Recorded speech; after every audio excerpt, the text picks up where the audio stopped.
Rotted Reviews, and today it feels like I'm going to be doing less of a review and more of a public service announcement, but regardless, I happened to catch on Amazon Prime a movie that looks like it just kind of came out.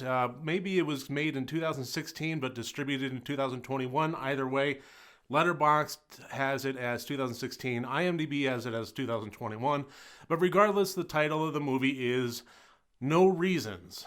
Now, I didn't really know anything about this aside from what the blurb said, and the blurb was basically describing a situation in which a girl was missing and they're trying to track her down and so on, and picking up the clues, that kind of thing. Okay, nothing we haven't seen before.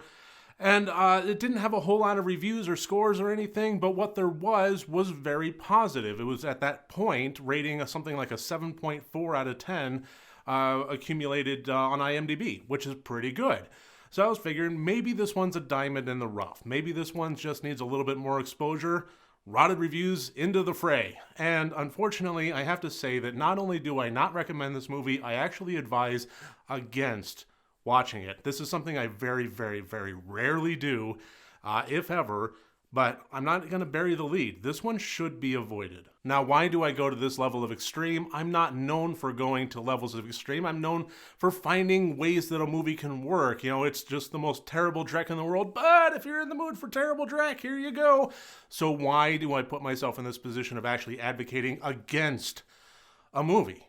And the reason for it is, this is a film that ham-fistedly attempts so many instances of sexual assault that it should be known as Sexual Assault the Movie. That should be the subtitle. And it does it in such a way that is so amateurish, juvenile, and adolescent that it's only going for shock value, and I find nothing redeemable about that whatsoever. Written and directed by Spencer Hawken, this is a movie that, like the blurb said, a girl is missing and so on and so forth. And really, the movie picks up with her being gone for something like over a year. And the parents are at a crossroads. They've put out the flyers, they've talked to the police, they've had interviews and so on and so forth. And really, it just doesn't seem like anything's really going to come of this. Their daughter is basically just gone. And now they have to face this crossroads. Do we let this drag our relationship down? Do we break up as a result of this? Do we pick up the pieces? Do we continue looking? Do we try to find her? Do we move on from this? So on and so forth. Meanwhile, the family is in debt to a loan shark for unspecified reasons to get revealed later on. And there's just all sorts of burdens going on. Now, all of this would have had a pretty good dramatic punch on its own without any other instances of anything going on beyond just revealing what had happened to the daughter if this had a modicum of talent in its writing or filming style. Unfortunately, it just doesn't. This is a movie that tackles very gritty, very real, very difficult topics, and it does it with all the tact of a soap opera. And here goes my monetization, but regardless, I'm not speaking in hyperbole when I make the claim that this movie has the most rape I've ever seen put to film. And it does it in such a ham-fisted, weird way that there's no real grit to it. There's no real resonance. A lot of times movies like, say, Irreversible, it's a classic in terms of the difficult rape scene. This is why it's a movie that people will only ever watch once and never go back to it, that kind of thing. As much as some people may appreciate it for the art that it is, that's why they can't go back, because it treats that violation of humanity, that violation of basic goodness, and treats it as the deplorable, despicable, difficult act that it is, and it's supposed to make the audience uncomfortable, whereas No Reasons will just simply film a scene in which that's the go-to standard for pretty much any character trying to get themselves out of any situation is rape. Loan shark needs his money, but they're a month late, rape the woman. Man goes over to the loan shark to try and cut a deal, well, rape him, why not?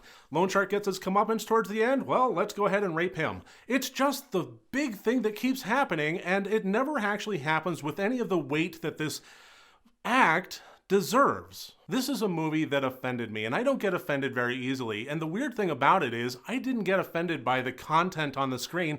I got offended by the fucking flippancy that it had towards the material. It felt like a middle schooler constantly trying to up the ante of shock value in order to get a rise out of adults, and ultimately just comes across as petulant. You really just at some point want to shake them and say, would you please just talk to me like a real person? Stop this bullshit, because that's all it is, and talk to me like a real person.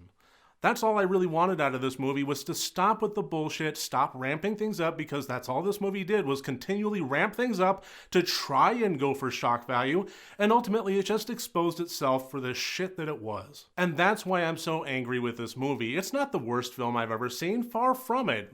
A long ways away from the worst movie I've ever seen.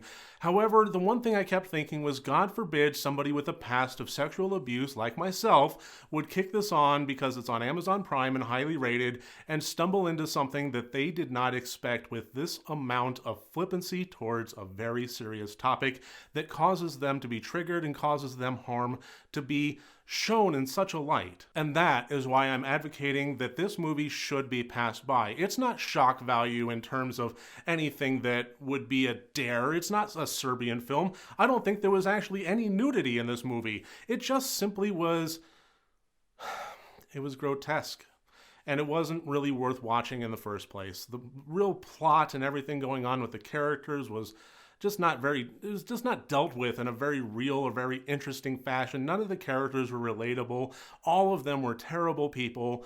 The only one that I think that might have had some level of goodness in his heart was the private investigator, and even he went down some roads that just were unnecessary for the sake, again, of shock value. It's all bullshit, and it should just be avoided at all costs. I have a feeling that this 7.4 on IMDb is going to be brought down as more people watch this, unfortunately, and actually weigh in with their honest thoughts. So that should about do it. Thank you so much for watching this review. I wish I had a better review. I wish I had a better movie to bring to you, but at the very least, hopefully, I have helped somebody avoid a narrow miss in terms of a watch that should be avoided. So thank you again. I look forward to seeing you on my next review. Remember, next time you want to watch a horror movie, first make sure that it's good and rotted.